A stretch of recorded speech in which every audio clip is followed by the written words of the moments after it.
Hubo un momento en que Nemesio Oseguera Cervantes era un nombre que casi nadie conocía.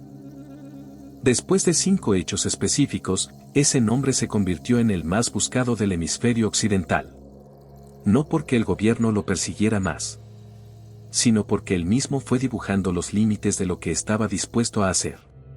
Y cada vez que cruzó uno de esos límites, el mundo que lo rodeaba cambió de forma irreversible. Lo que te voy a contar hoy no es un recuento de crímenes. Es la historia de cómo un hombre fue construyendo su propio destino, decisión por decisión, línea cruzada por línea cruzada. Y quiero que me digas en los comentarios, ¿cuál de estos 5 momentos crees que fue el punto de no retorno? Quiero leer tu respuesta. 1. El helicóptero que nadie se atrevía a derribar. El 1 de mayo de 2015 es una fecha que en el mundo de la seguridad nacional mexicana divide el tiempo en 2 partes. Antes y después. El gobierno federal había lanzado un operativo de captura contra el Mencho. 4 helicópteros militares sobrevolaban el sur de Jalisco. La operación era considerada de élite. El objetivo, uno solo. El helicóptero Cougar de la Fuerza Aérea Mexicana con matrícula 1009 sobrevolaba la carretera de Villa Purificación cuando un sicario del CJNG apuntó con un lanzacohetes RPG de fabricación rusa. Lo disparó. El aparato cayó. 9 elementos de las Fuerzas Armadas murieron. 12 resultaron heridos. El Mencho escapó. Ese mismo día, mientras la noticia del helicóptero caído todavía no terminaba de procesarse, el CJNG ejecutó bloqueos simultáneos en 25 municipios de Jalisco. Vehículos en llamas. Carreteras cortadas. Todo coordinado. Todo al mismo tiempo. Era una respuesta. Y era también una declaración.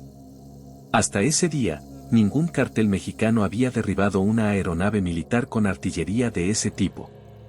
El gobierno lo llamó hecho atípico. Analistas y militares lo llamaron algo diferente, la primera vez que una organización criminal en México demostró capacidad de guerra convencional contra el Estado. No fue un accidente. No fue una reacción improvisada. Fue una elección. La primera gran línea cruzada.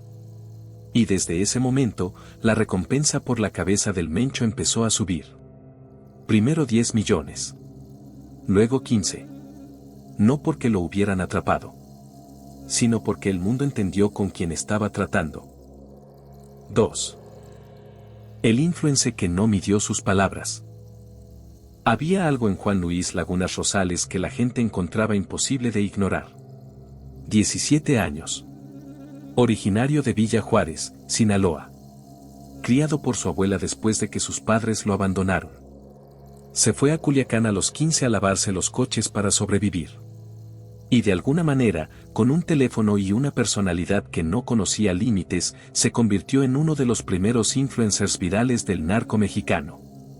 Con cientos de miles de seguidores.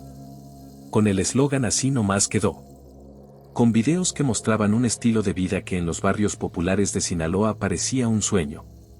Hasta que un día, con el descuido que solo puede tener alguien que todavía no entiende completamente el mundo en el que está parado, publicó un video insultando directamente al Mencho. Lo que dijo no viene al caso. Lo que importa es lo que pasó después. En diciembre de 2017, Juan Luis Lagunas Rosales fue asesinado en Zapopan, Jalisco. Territorio del CJNG. Su muerte fue atribuida a la organización. Tenía 17 años. Hoy su tumba en Culiacán es una plancha de cemento azul con una cruz. No hay en ella ningún rastro de la vida ostentosa que mostraba en sus videos. Lo que el caso del pirata de Culiacán demostró no fue la brutalidad del CJNG.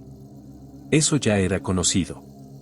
Lo que demostró fue algo más inquietante, que ningún espacio era neutral.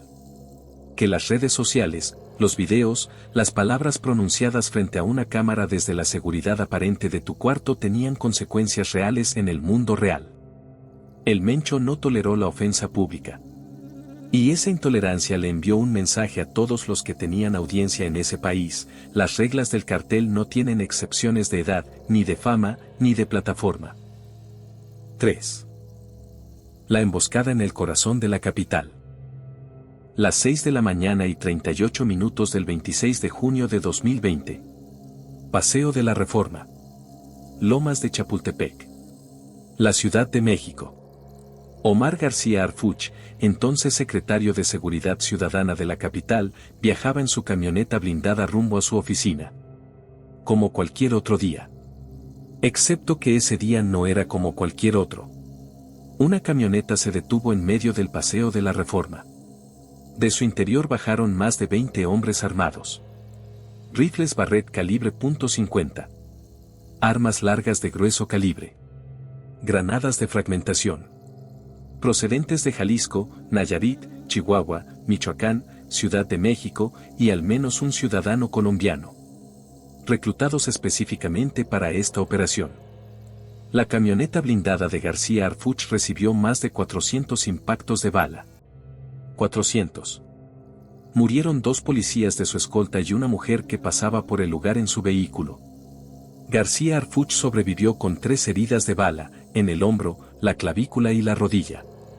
El blindaje de la camioneta hizo la diferencia.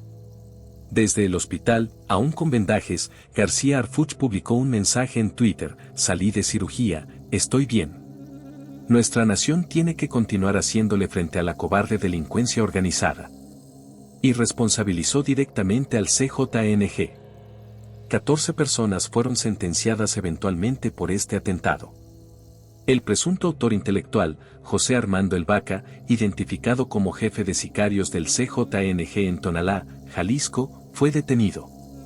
Pero 2 de los principales señalados por el Departamento del Tesoro de Estados Unidos como responsables del atentado siguen prófugos.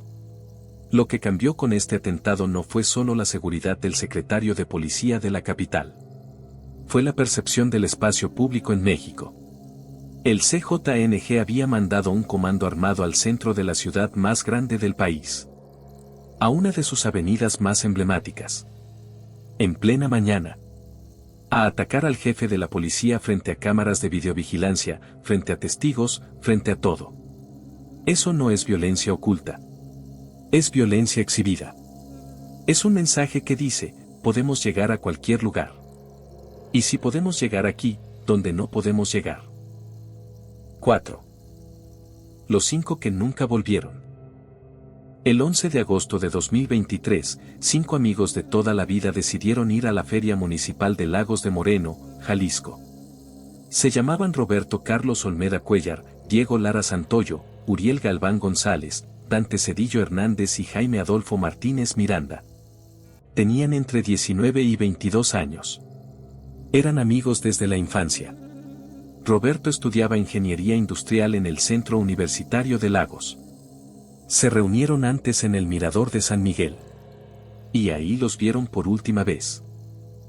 Según las investigaciones posteriores, una célula del CJNG identificada como el GEDRI, el Grupo Elite de Reacción Inmediata, los confundió con integrantes del Cártel de Sinaloa. Fueron privados de su libertad por sujetos armados. Llevados a una finca en la colonia Orilla del Agua, en el propio municipio.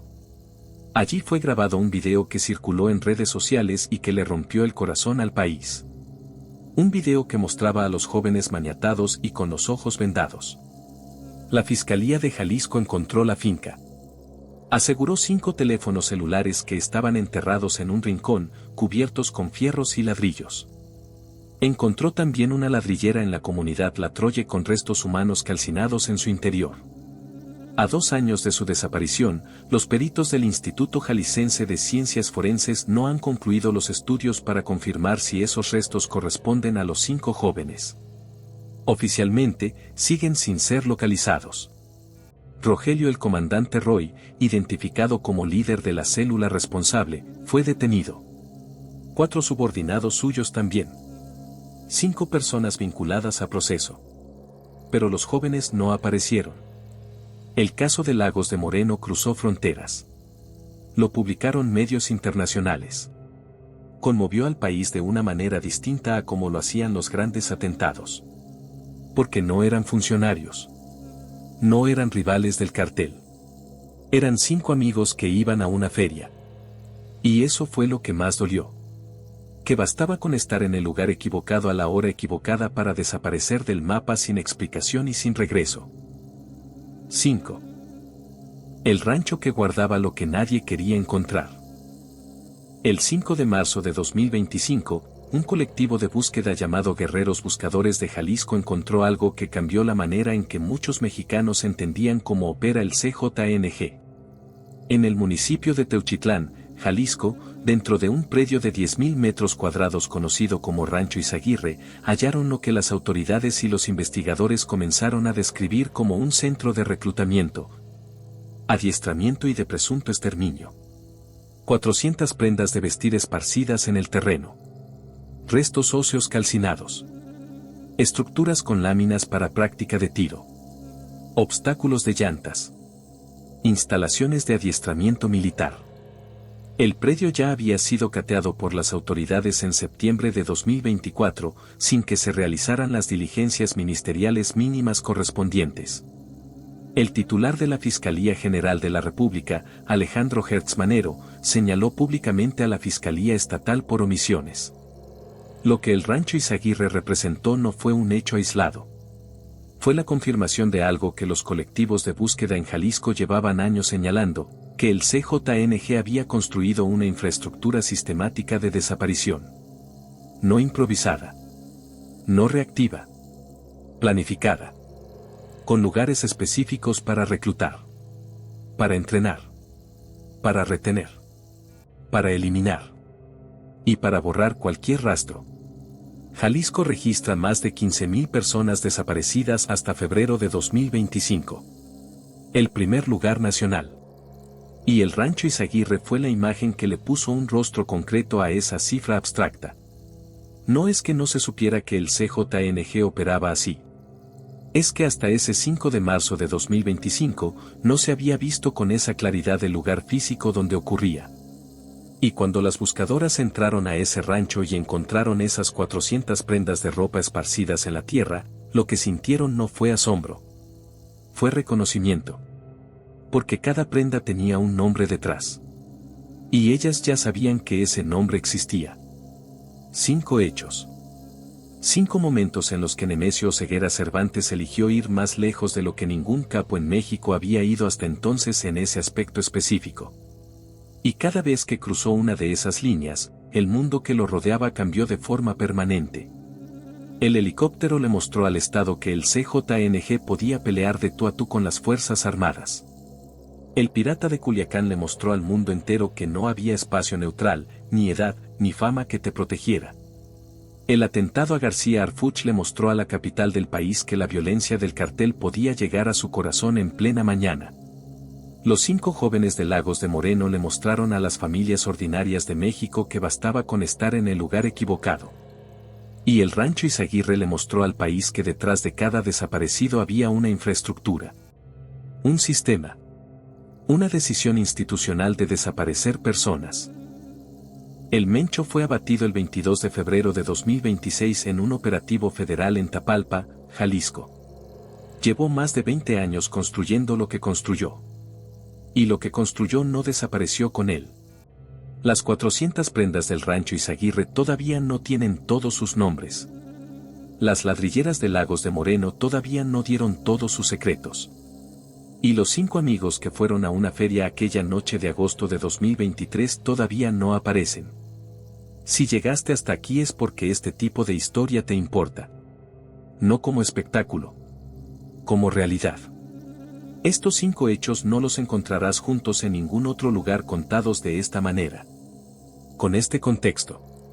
Con estas conexiones. Porque nadie se toma el tiempo de armar el cuadro completo. Nosotros sí. Si este archivo vale tu atención, suscríbete. Activa la campana. No para recibir cualquier cosa. Para que cuando abramos el siguiente expediente, estés ahí desde el primer minuto. Y deja tu comentario con la respuesta a la pregunta que te hice al inicio: ¿cuál de estos 5 momentos fue el punto de no retorno? El momento en que el Mencho ya no podía ser otra cosa que lo que fue. Porque aquí no contamos historias ligeras. Aquí abrimos el archivo crudo.